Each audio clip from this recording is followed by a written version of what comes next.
You are listening to Julia's Trucking Cafe News Hour. And welcome to Julia's Trucking Cafe Trucking News Hour. Thank you so much for joining me.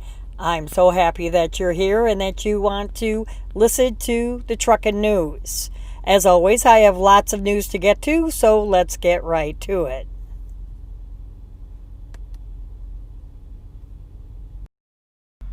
In our first story, we're going to go behind the scenes of a viral video of a Florida man's wild semi-ride. Over the first weekend of August, thousands of people around the world watched and shared a bizarre video featuring a bloody and scantily clad man clinging to the hood of a semi-truck. And here's how it happened. The incident occurred around 1 p.m. on Saturday, August 1st on the Florida Turnpike near Bayonne Beach. It began when the man was driving a Toyota SUV with a male passenger inside who began acting strange and stopped his vehicle on the southbound exit ramp in Bayonne Beach. The man crossed over into the northbound lanes of the Florida Turnpike and flagged down a truck driver, Edward Hughes, according to TMZ. Hughes said that after he slowed, the man climbed onto the hood of his vehicle of his own volition and began beating his windshield, Edward Hughes' windshield, with his fists and head. Hughes said that the attack on his truck caused him to panic, and he accelerated as he tried to get the man off of his hood. The man somehow managed to cling to the truck for 9 miles before troopers intercepted the truck at around mile marker 95. In the video captured at the scene, you can see law enforcement officers pulling the man off of the truck. Police transported the man to a hospital for a mental evaluation. He didn't suffer any significant injuries during his wild ride, and no other injuries were reported. Because no one was seriously hurt, the video may be humorous to some in hindsight. However, in recent months, there have been an uptick in violence against truck drivers so significant that the FMCSA has issued guidance for drivers who encounter threatening situations, much like this one, while out on the road.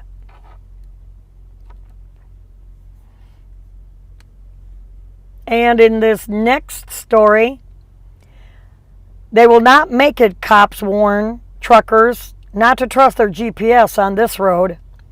A sheriff's office located in Markleville, California, recently reached out and asked the news outlet to spread the word about a dangerous and potentially costly stretch of road for truckers. A civilian manager from the Alpine County Sheriff's Office recently contacted a news outlet asking them to let readers know that they should not listen to their GPS and to travel over Highway 4, Ebbets Pass, between Markleville and Bear Valley. They will not make it. The Alpine County Sheriff's Office says that several truckers have been stranded on hairpin turns on Highway 4, Ebbets Pass, resulting in huge tow bills and citations for being over length. It just keeps happening because their GPS says it is a road, which it is a road, but with the hairpin turns, you're not going to make it around it. The manager went on to explain where the trouble is occurring as Highway 4, Ebbets Pass, between Markleville, California and Bear Valley. Highway 4 continues down into the Central Valley, crossing Interstates 99 and Interstate 5. But up here, trucks try to get over the pass and cannot make it. Also, the long trucks with 53-foot trailers are actually over length on this road anyway, but the drivers ignore the signs and blindly follow their GPS. Also, the tow truck fee is around $2,000 to get them out. If you could put the word out and it helps even one trucker, then it would be great. She also said that one trucker hauling ice cream actually went over the edge of the pass, much to the delight of the local bears. This was a Häagen-Dazs truck that actually went over the side. Luckily, the driver jumped out before it went down. The bears had a great summer. And you can see pictures there. And in our next story, this truck driver is sentenced for a wrong-way fatal DUI crash. A Utah semi-truck driver has been sentenced to prison following a crash that killed a 72-year-old woman in Nebraska earlier this year. 37-year-old truck driver Peterson Black was recently sentenced to 4 to 8 years in prison after he was convicted on a charge of motor vehicle homicide while under the influence of alcohol. The charge was issued to Black following a fatal crash that occurred on January 5th of this year on I-80 near Grand Island, Nebraska. According to Hall County Sheriff's Office, Black was driving his truck west on Interstate 80 near mile marker 308 when he lost control and crossed over into the eastbound lanes of the interstate. An oncoming Subaru Forester crashed into his trailer. 72-year-old passenger Mary Niedermeyer died at the scene. Her husband, 72-year-old William Niedermeyer, was transported to the hospital for treatment of injuries. Police said that Black refused to submit to a breathalyzer test at the scene. In addition to the prison sentence, Black's license has been revoked for the next 15 years. And up next, a truck driver has a tough time in this ambulance bay. Social media user captured a cringe-inducing footage of a truck driver who got an unwanted shower while making a tight turn in an ambulance bay. He set off the fire sprinkler system, The video was shared by Mr. Kelly back in July. Kelly wrote, "The ambulance bay at work, glad it's my day off." And you can check the video in this article. That'll be entitled "Truck Driver Has a Tough Time in Ambulance Bay." That will be in the show notes of Julia'sTruckandCafe.com on our website. I do have to say I have to apologize for my voice being a little bit raspy, but at the time of this recording, it's been a lot of rain and the temperatures have been dropping, and that's perfect time for me to start getting a little bit raspy in the voice. So I apologize if I sound a little gruff. No, I'm not a guy. Just saying. And in this next story, Minnesota police say they found a body in a burning semi-truck. Police say that they are investigating after they discovered a deceased person inside a burning semi-truck along a Minnesota roadway. The body was discovered by authorities around 3:30 on Monday, August 4th, south of Mentor, Minnesota. Police say that they arrived on the scene. The truck was engulfed in flames and had rolled into a ditch alongside a roadway. The Polk County Sheriff's Office was not releasing the identity of the person found dead, but the person is believed to have been the truck driver. They're releasing no other information on the incident at the time of the writing of this article, and they are actively investigating the incident. And up next, the trucking company is offering a reward for information on a stolen auto hauler. A trucking company is offering a reward for information leading to the arrest and conviction of the thieves who stole an auto hauler in Florida.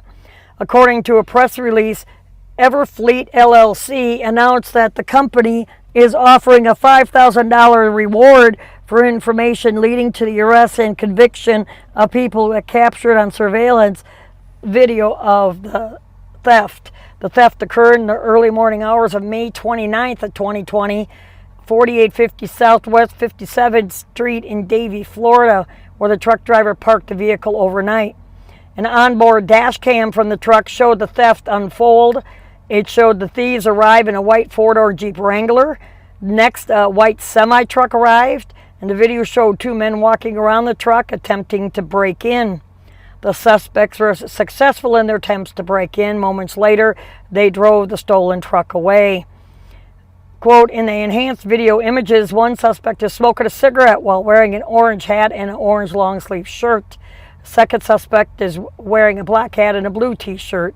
One suspect is smoking a cigarette while wearing, like it was just stated, authorities believe that the suspects may be part of an organized crime ring that targets trucks. Quote, regardless of how thieves operate by pilfering trucks and trailers left in parking lots or by executing violent hijackings, they risk the lives of our drivers and drive up the associated costs that are then passed along to consumers. Luis Diaz, attorney for Everfleet, said, this is why we are asking for the community's help to bring the thieves to justice and break up the organized crime rings. Law enforcement officers later found the abandoned tractor on I-75 near Naples.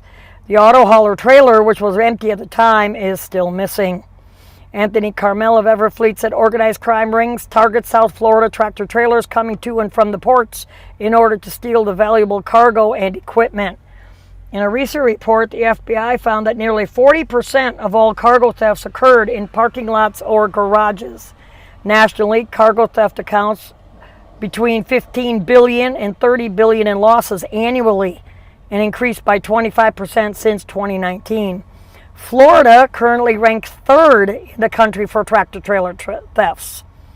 Anyone who believes they have information about these suspects in this video are asked to contact Luis E. Diaz at 305-642-0078. That's 305-642-0078.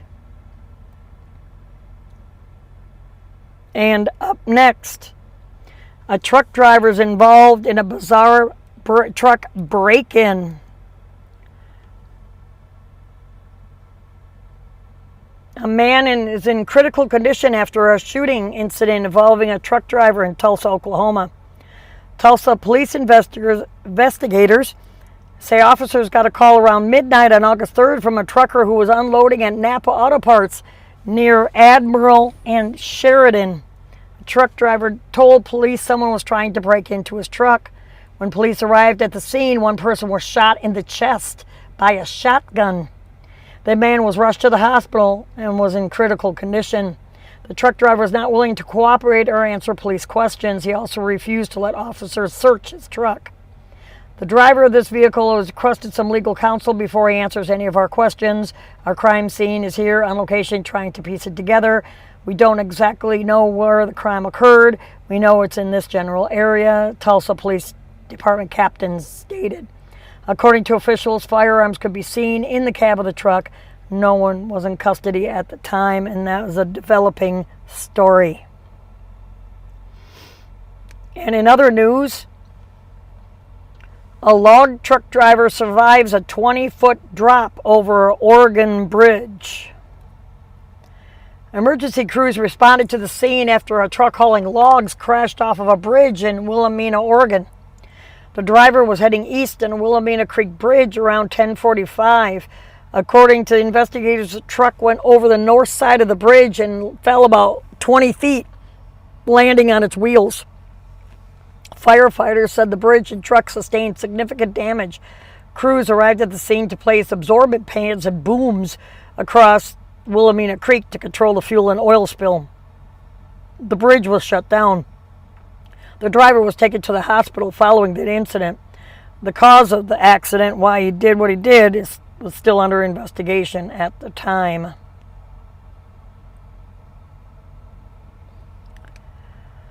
And in this story, this company is defying industry standards by offering honest pay for honest work. A family-run North Dakota-based trucking company is committed to setting the bar high by making sure their drivers are treated right and paid fairly, especially as their essential work pushes America forward during these challenging times. Great Plains driver first principles haven't wavered, even as the trucking industry's safety and job security have been rocked by global pandemic and national protests. So it's no surprise that this year was brought on a range of new worries for drivers. But Great Plains knows getting paid a fair wage shouldn't be one of them. They're doing what they can to return the favor to truck drivers who are putting in long, hard hours out on the road to make sure our country stays on track. Now, this is a paid advertisement for Great Plains Transport. So if you are in need of a job, you can contact them. I'm sure at GreatPlainsTransport.com. But because of my voice, I'm not going to go ahead and read this whole article. Won't bore you with the details from Great Plains, but I'm sure you can Google them and look them up. Excuse me. And so in our next story, a woman in a stolen semi-truck leads authorities on a wild goose chase. A woman was taken into custody in Knox County, Tennessee after refusing to stop a stolen semi-truck she was driving. On August 4th, Amy Butler Corderay led Knox County and Jefferson County Sheriff's Office deputies, as well as Tennessee Highway Patrol, on a chase in a semi-tractor truck on Interstate 40. The truck was reported stolen around 10 in the morning from the pilot. According to deputies, Butler Cordray did not stop during an attempted traffic stop but kept driving, turning the vehicle onto Strawberry Plains Pike and eventually on I-40 East. Multiple attempts to deploy spike strips were unsuccessful, as she swerved to avoid them until around mile marker 422. More spike strips were deployed and the vehicle came to a stop in a ditch on the side of the roadway. She was taken into custody near the I-40-81 split and transported to the detention facility. She was also in possession of a gray pit bull puppy that was allegedly stolen from a vehicle in Memphis. That vehicle was recovered by deputies near where the suspect took the semi-truck. And this is an ongoing investigation, and her charges were pending at the time.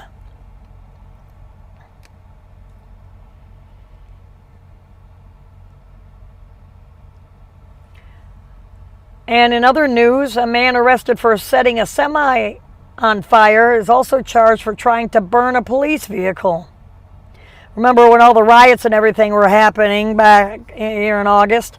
New York police say that a man already facing charges for setting a semi-truck on fire is now facing additional charges for attempting to set a police vehicle on fire. On Wednesday, August 5th, the Albany Police Department announced that they have issued arson and riot charges against 24-year-old Juan Boyd. Albany police have already charged Boyd for an incident that occurred on May 30th of this year in Albany. According to authorities, truck driver traveling on South Pearl Street was stopped by protesters and removed from his truck. Boyd then proceeded to set fire to that tractor trailer as it was parked in the middle of South Pearl Street. Boyd was issued 3 felony charges for arson, riot, and criminal mischief for burning the truck. Since the death of George Floyd at the hands of a police officer in Minneapolis, which we now later find out is not true, truckers across the country have faced vandalism, physical attacks, and charges amid outbreaks of civil unrest. Rioting and looting. And this city's cops in this article will no longer respond to non-injury vehicle accidents. In Atlanta, and the Atlanta Police Department won't be responding to non-injury auto accidents anymore as part of their response to the pandemic. They took to Twitter to announce that they will no longer be dispatched to non-injury automobile accidents where all vehicles remain drivable. Rather than calling, police drivers involved in non-injury crashes are now being asked to fill out a form to provide information on where and why the crash happened, as well as vehicles and drivers involved. Yeah, like that's really going to happen. Police will still respond to injury crashes, hit-and-run crashes, and crashes involving roadway blockages. The Atlanta Police Department says the new crash response policy is part of social distancing efforts to try to slow the pandemic at that time. There again, I'm trying to cut these articles short to save my voice a little bit because I have lots of articles to get to. So I appreciate your patience in this video. And this truck driver is charged with vehicular homicide in a fatal crash with a motorcycle. A truck driver has been charged with vehicular homicide by recklessness in an accident that claimed the life of a motorcycle rider. The driver, David Hayden, 63, was arrested following a crash that took place back on July 10th.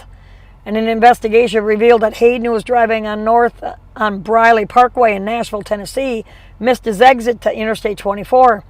As a result, Hayden stopped on the parkway and was intending to turn back across the Gore area to access the exit ramp. Roderick Left, 35, was driving a 2002 Suzuki motorcycle and crashed into the rear of a stopped trailer. Left was taken to Skyline Medical Center where he died, and then Hayden was not injured in the accident.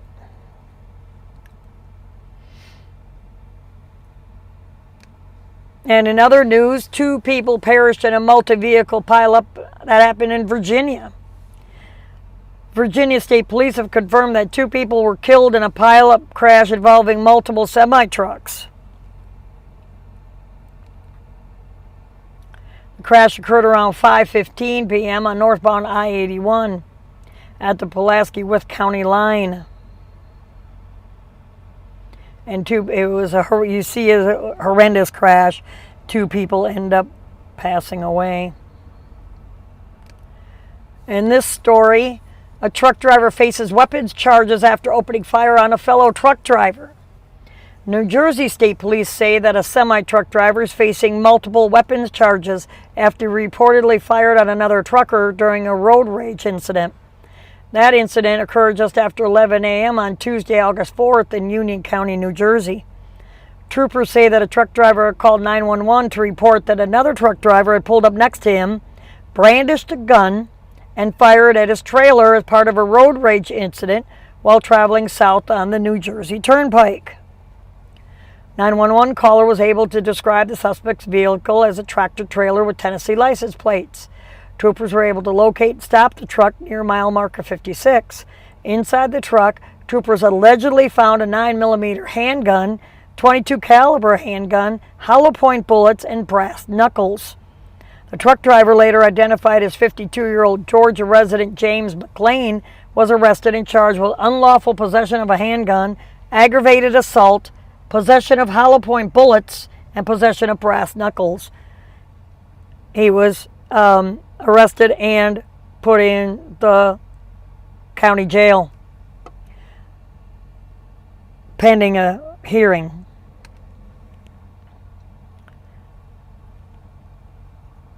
And excuse me, I wet the whistle a little bit. Police are searching for a suspect in a stolen semi-truck case. More of this is going on back lately in August. Deputies in South Carolina are looking for a man accused of stealing an unoccupied semi-truck. Around 7:30 in the morning, deputies learned that a man, Austin Grimes, 29, had stolen a tractor-trailer with no trailer attached, which means just a truck, from a business in the Lansing area. Charleston County deputies, along with Berkeley County Sheriff's Office, worked to locate the suspect. Investigators began tracking the truck's location using its GPS unit and located it in the eastbound lanes of I-26. Traffic stop was attempted near the interchange of 26 and I-526, but that was unsuccessful. Deputies did not begin a chase out of caution for increased traffic and the safety of other drivers. Deputies later found the semi unoccupied and disabled in the area of Glen McConnell Parkway near Essex Farms. Deputies patrolled and searched the area with the assistance of canines and helicopter, but were unable to locate the suspect. There was no indication of a weapon or threats to the community. He just stole the truck. Grimes was last seen wearing blue jeans and orange sweatshirt, and Grimes has since discarded the sweatshirt. Anyone who sees Grimes should not approach him but call 911 immediately, deputies say. And New York sets up random COVID-19 travel checkpoints. Officials in New York City are opening quarantine travel checkpoints in an attempt to slow the spread of the virus. New York City Mayor Bill de Blasio made the announcement about the checkpoints on August 5th. The checkpoints are meant to ensure that travelers comply with quarantine requirements to self-isolate for 2 weeks upon entry into the city if they have visited 35 designated states or territories with the high COVID transmission rates. The checkpoints are opening at undisclosed key entry points into New York City on Thursday, August 6th, and could continue for the foreseeable future. The fine for travelers who refuse to fill out a travel form is $2,000. Violation of quarantine can result in a $10,000 fine. Involuntary quarantine is also possible for violators. Truckers are considered essential workers and are not subject to the same quarantine requirements as non-essential workers. According to a news release from de Blasio's office, essential workers who are subject to the state's quarantine requirements must self-monitor, limit their activities, staying longer than 36 hours, seek testing. Critics of the random travel checkpoints say they could increase traffic congestions and that they are an invasion of privacy. And there is a list of 35 states at that time that had the high rate of COVID.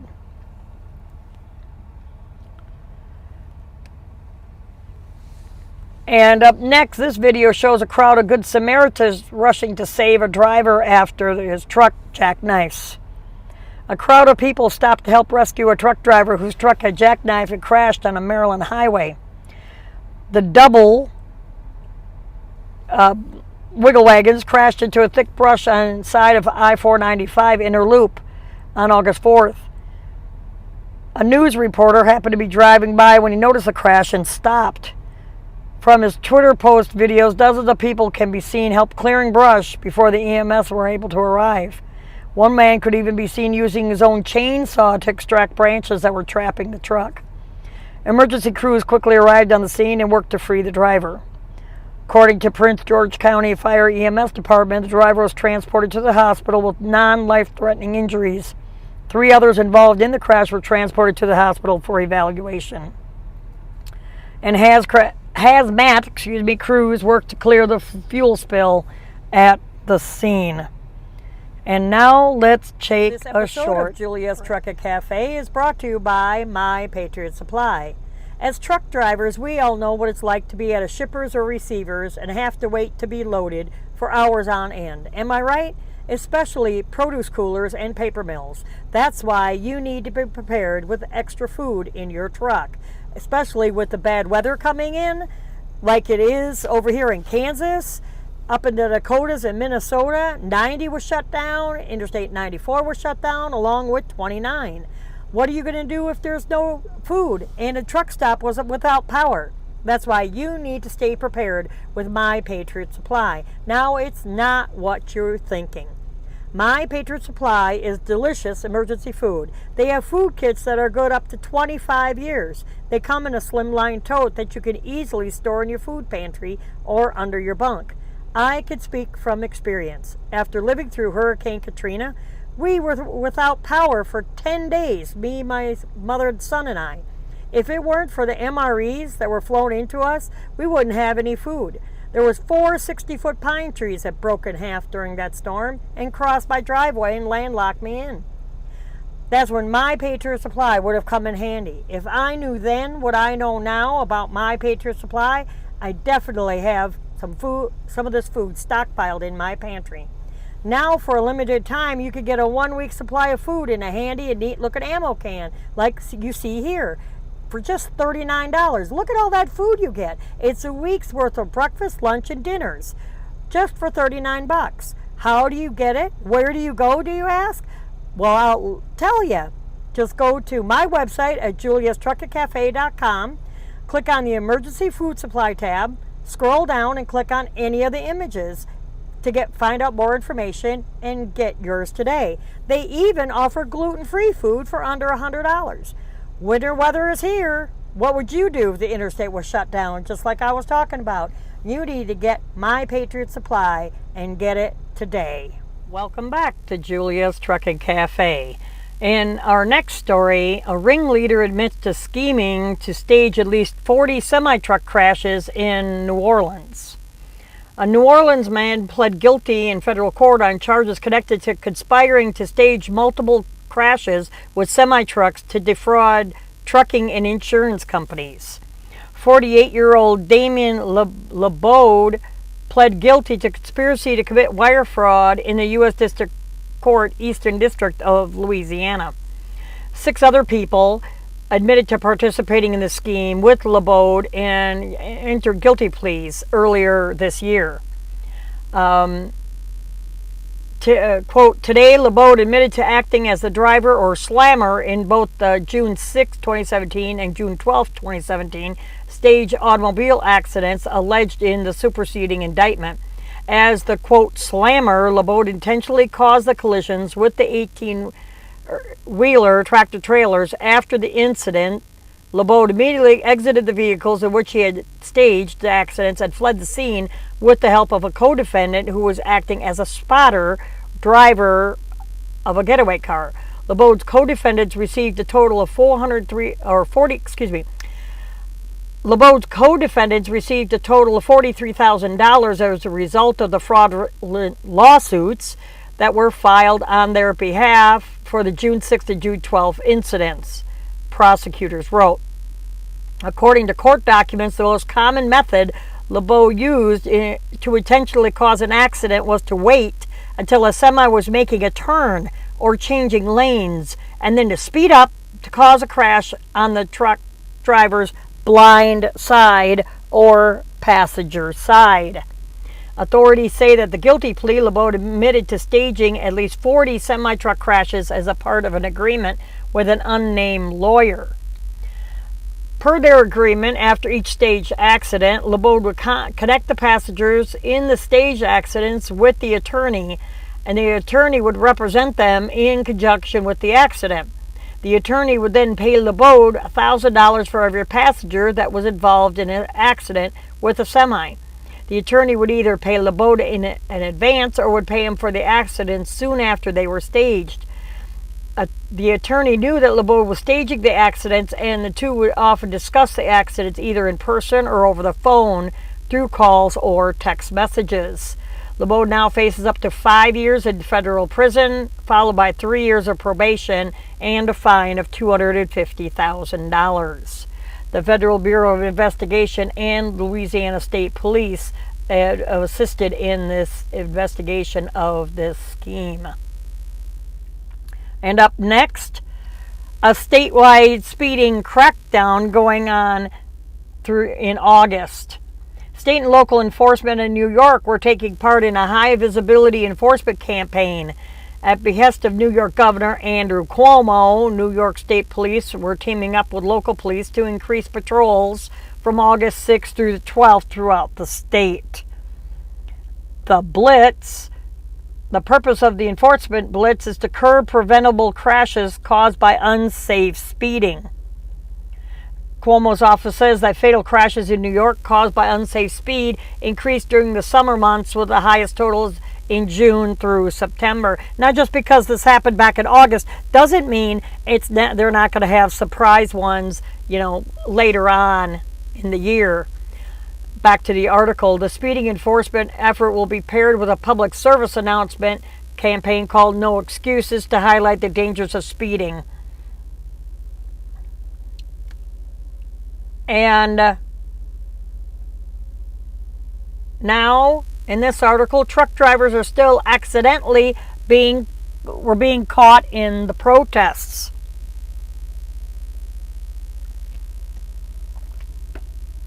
Nightly protests in Oregon have continued to put semi-truck drivers in danger as they delivered loads to the city.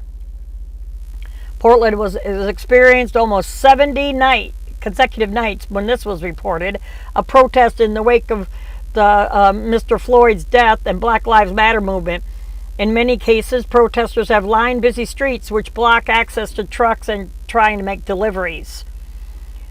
Back in August, a reporter captured a video of a semi-truck getting caught in the middle of a protest. Unable to turn around, protesters can be seen helping direct the truck through the crowd. With hazard lights on and his horn sounding the way, the truck cautiously drove through the roadblock as the protesters cleared the road. According to police, the city has been more than double the amount of shootings in this time last year, with 15 of those resulting in death, the most in 1 month in more than 30 years. The Portland City Council voted to pass a budget last week, cutting $15 million from the police bureau. The budget for the upcoming fiscal year includes $4.8 million in funding for Portland Street Response, a proposed alternative to traditional policing.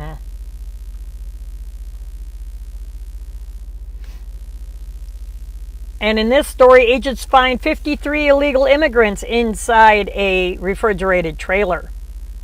The U.S. Border Patrol agents apprehended 53 undocumented immigrants found in a refrigerated trailer at a Texas checkpoint.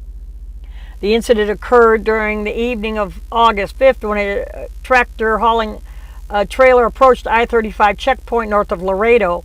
A service canine alerted authorities to the trailer and a search was conducted. During the search, 53 illegal immigrants were discovered in the trailer, according to the Customs and Border Patrol. It's early in the morning, so you're going to have to excuse me. It's like 6 o'clock in the morning that I'm recording this, so I'm trying to get my mouth working right. But anyway, and no snide comments in the comment section, please. I appreciate that. Excuse me. And up next, feds find $16 million worth of meth in a broccoli shipment. And this story will go out to my friend Nate, who loves broccoli. Officers with U.S. Customs and Border Protection recently discovered a huge quantity of alleged meth in a truckload of broccoli. See, Nate? All you got to do is haul broccoli. There you go. You never know what you're going to find.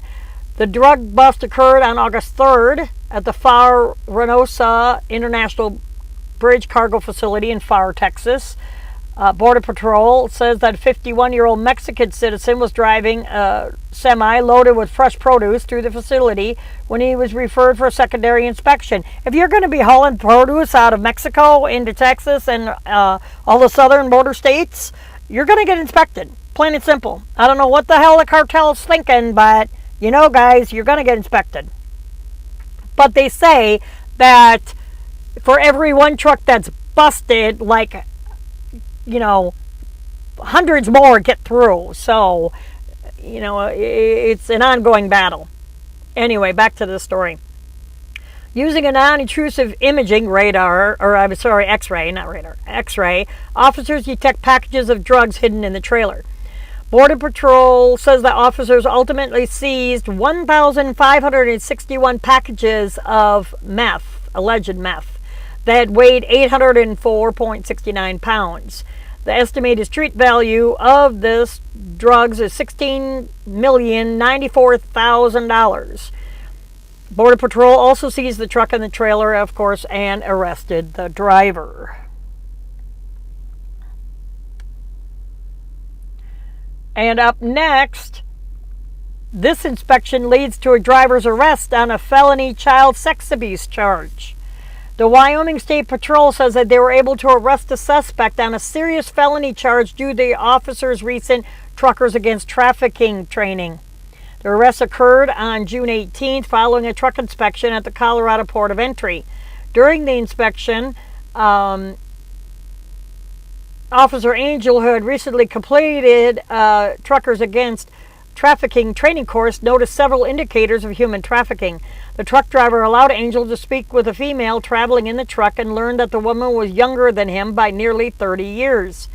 Quote, in addition to the age difference between the passenger and driver, I parked the truck because the girl appeared to be no visible relation to the driver, and the tattoo on her neck from a distance looked like a barcode, like you typically find on food. The woman told Angel that she was an out-of-work model who was depressed and had no money. Of course, they are told to say that. When asked by Angel if she needed help, the woman refused to give a straight answer. Angel ran both the driver and the passenger's IDs through the Colorado law enforcement database and let them pass through the port of entry when the check came back without issue. Angel believed that none of it felt or sounded right and checked the IDs in a national law enforcement database. She discovered that the driver had an outstanding warrant from Oklahoma for child sexual abuse. Angel then contacted Wyoming Highway Patrol. Wyoming troopers were able to locate the truck west of Cheyenne. After confirming that the driver was wanted in Oklahoma, troopers arrested him without incident. The woman said that the truck driver had not harmed her. She was provided with information on human trafficking and given a hotel for the night in Cheyenne. Quote, this is one more story that was able to end well due to multiple agencies working together to make sure victims of human trafficking are rescued and offenders are held accountable, end quote, said the Wyoming Highway Patrol. And up next, Maryland tolls go cashless permanently. Cashless tolling will permanently remain in place across Maryland highways, according to Governor Larry Hogan's announcement. Tolls will now be collected completely through E-ZPass and video tolling, eliminating cash transactions. And they will be on I-95, 895 through the Baltimore Harbor Tunnel, Route 301. And up next, Border Patrol finds some more illegal immigrants. 23 more. These were found in Laredo. This happened August 3rd, according to a press release from Border Patrol. Agents from the Laredo North Station responded to Webb County Sheriff's Office deputies with a semi that was stuck on the railroad tracks near Interstate 35, around mile marker 14. Once there, deputies discovered 23 individuals being transported in the truck. Individuals were legally in the U.S. from Mexico and Honduras. And here's a cool story. A true American hero saves a bald eagle on Minnesota highway. A Minnesota man showed his patriotism when he ran across lanes of oncoming traffic to rescue an injured bald eagle on the side of the interstate near Minneapolis. Sam Rotuski, 32, noticed the eagle as he was driving southbound on Interstate 35W. He says, I realize it may not have been the safest thing to do, but I've grown up in the outdoors and have always had a deep respect for animals, Rotuski told the local news outlet. So as long as I wasn't putting anyone at risk, I had to help it out. It's our national bird. Rotuski initially thought the bird, which was on the side of the highway with its wings outstretched, was dead. He said, my heart dropped and I thought it was dead, but when I got closer, I could see its head lifted up off the pavement. A couple driving a U-Haul was able to slow down traffic enough for Rotuski to cross the lanes and retrieve the bird. The Minnesota State Patrol arrived to the scene shortly after, and Department of Natural Resources, DNR, was called to help tend to the eagle. The eagle was treated and then returned to the wild. So a little bit of good news in these trying times.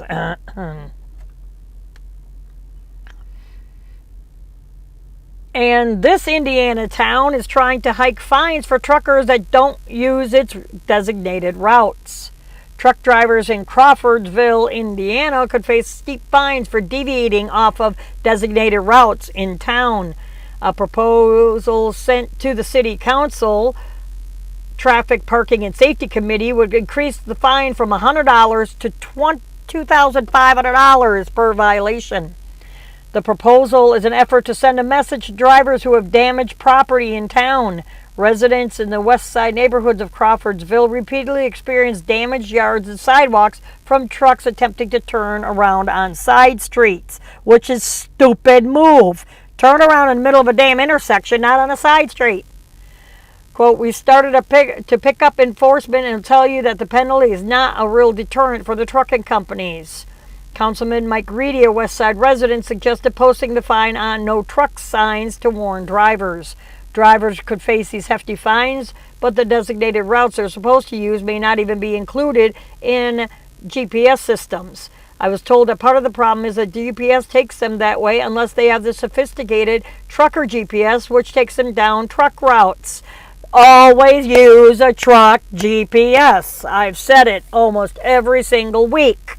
Do not rely on Google Maps. It is for cars only, not for trucks. Back to the article. According to Barton, it's also difficult to provide maps of the routes because drivers from multiple companies deliver to the same companies. The proposed increase is similar to the truck route fines charged in other Indiana communities. They're just price gouging. That's all they're doing. And what the world happened here? A semi loses a massive load of lumber across a Washington highway. A semi hauling a load of lumber tipped on a Washington highway, blocking the road for hours. Accident happened on Highway 17 south of Bridgeport, and the highway wasn't fully reopened until after 9 o'clock at night, and this happened at 4 o'clock in the afternoon. The highway about 17 miles south of Bridgeport was fully blocked, then opened to one lane of traffic. And up next, our top story. Pain at the pump. Truck driver forgets to set his brakes. Has this ever happened to you? A truck driver forgot to set his brakes after fueling at a Love's. The truck rolled down a slight hill and into their shop. This is not a call anyone wants to make to safety.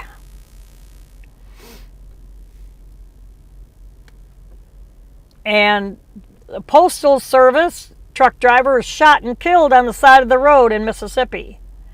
A U.S. Postal Service truck driver was shot and killed in Mississippi. This occurred around 4:30 in the morning back in August on Highway 61 in Jefferson County, Mississippi. According Tom L. Morris, 58, worked as a part-time U.S. Postal Service truck driver. His full-time job, Morris served as a Mississippi Highway Patrol trooper. He served the Highway Patrol for 27 years. Authorities said that it appeared that Morris had stopped on the side of the road to change a flat tire on the box truck when he was shot and killed. It appears that he was changing a flat tire on US 61 leaving Fayette. Said Adams County Coroner James Lee. I arrived at the scene around 8:45 a.m. after being notified by the Jefferson County Coroner, who is on medical leave. Morris was a beloved member of the Mississippi Highway Patrol, and fellow troopers were mourning his loss. Troopers from around the state were vehemently searching for clues and leads to direct them to a possible suspect.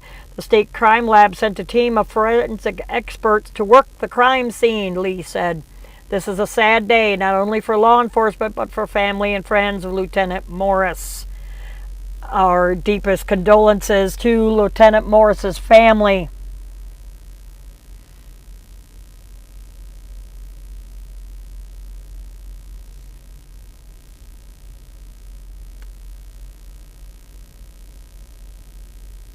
And this next story,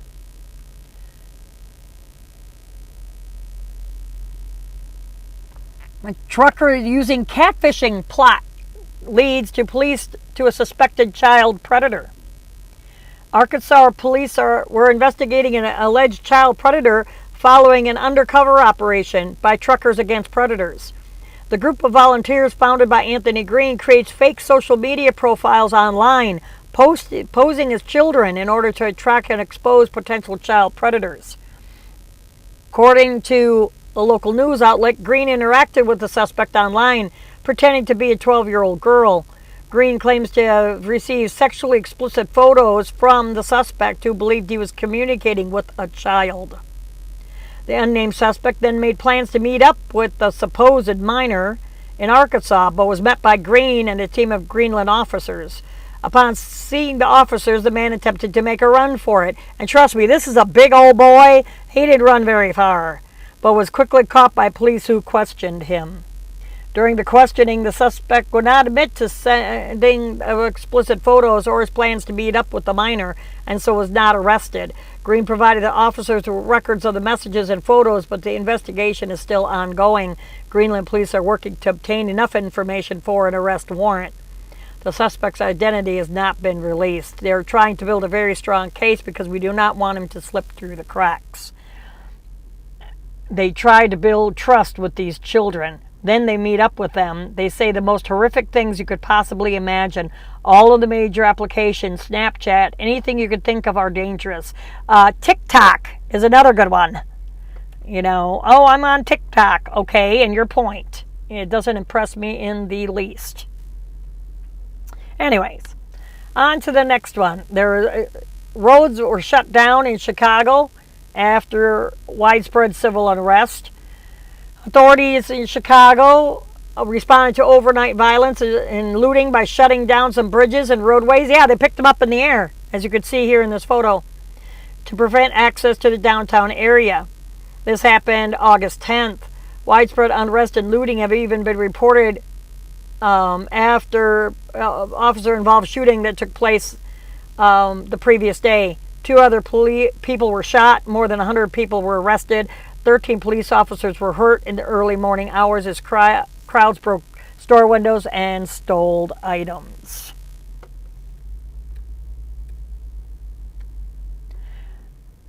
And in this next story, a trucker rescued himself from a terrifying bridge crash before his truck exploded. A truck driver is lucky to have survived a fiery crash left his truck's trailer dangling off an Arizona bridge. Crash occurred around 4 a.m. August 8th in the Virginia River Gorge in Arizona. Police say the truck driver was hauling a load of food on I-15 near mile marker 23 when he lost control and taking almost 100 feet of guardrail out on bridge number 7. The crash left the trailer dangling over the edge of the bridge. Fortunately, the truck driver was able to kick out the truck's windshield and escape from the mangled cab just moments before the truck exploded. When authorities arrived on the scene, the driver was nearby and not hurt. The Arizona Department of Public Safety told the local news, seriously, this is one of the worst wrecks they've seen. And this driver literally kicked his way out of the cab and didn't have a scratch on him. As a load of food and trailer were caught up in the blaze, burning debris dropped down and caused a brush fire below. A portion of northbound I-15 was shut down for more than 13 hours after that crash. And were you a part of Celadon? With the Celadon closure? Well, you could blame this man right here. This is William Eric Meeks. This is the gentleman that was the CEO and president of Celadon. He goes by either Eric or William.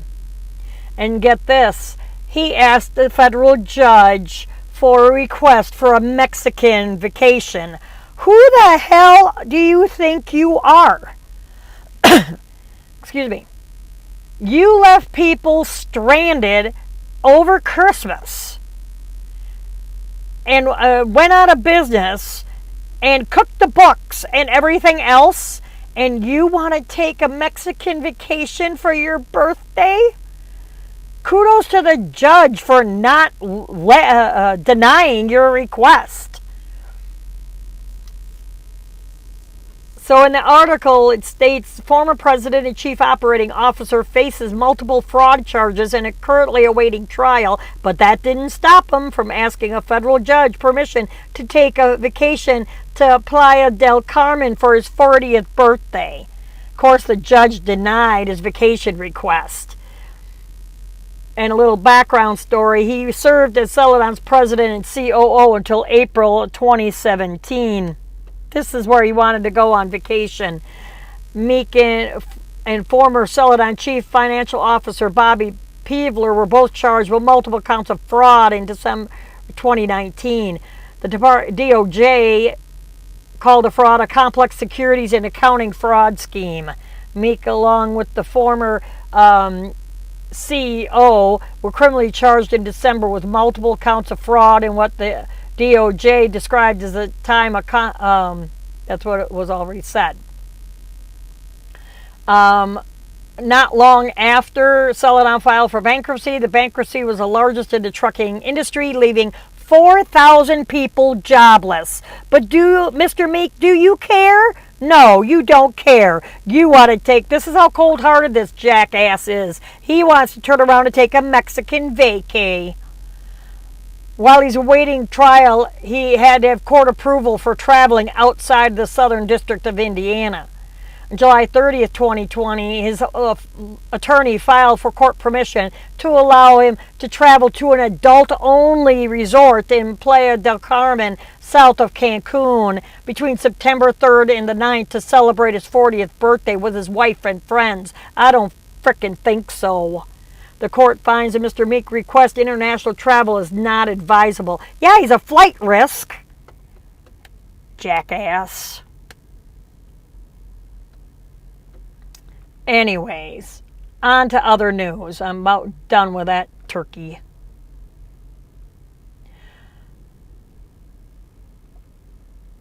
Truck driver, in this story, a truck driver is injured after a rig tears through the neighborhood. A truck driver has been hospitalized following a serious crash that damaged 2 houses. This happened August 8th at around 4:30 in the afternoon near Oklahoma City, Oklahoma.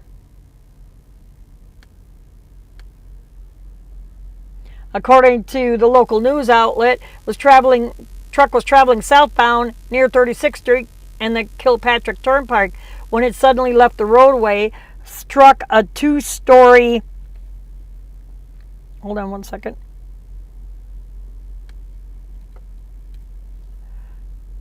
Trying to bring the picture up. 2-story home before crashing into another vehicle. The buildings and the vehicle were empty at the time of the incident, but the truck driver was transported to a nearby hospital for evaluation. His condition has not been released, and the reason behind the crash was still being investigated.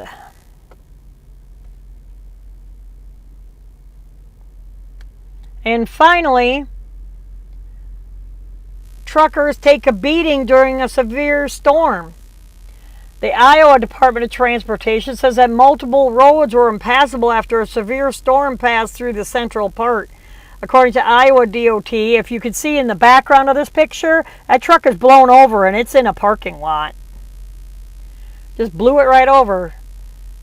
Iowa DOT also says that I-35 and I-680 between Cedar Rapids and Iowa City was impassable due to the storm. And to make matters worse, the storm also damaged electronic signage, so the drivers may not be alerted to road closures. Iowa DOT says that drivers should avoid travel if at all possible.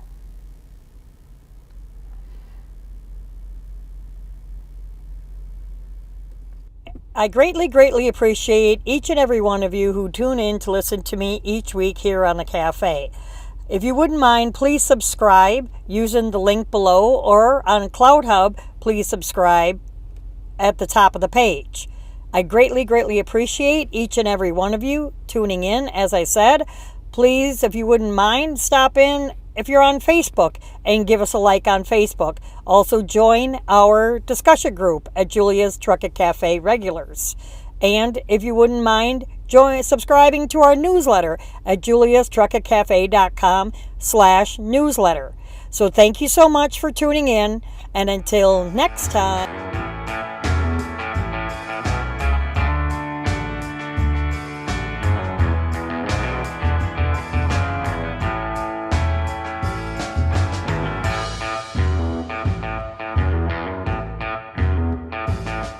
You have been listening to Julia's Truckin' Cafe Truckin' News Hour. Check us out on Facebook and Twitter. Take care. Have a blessed day.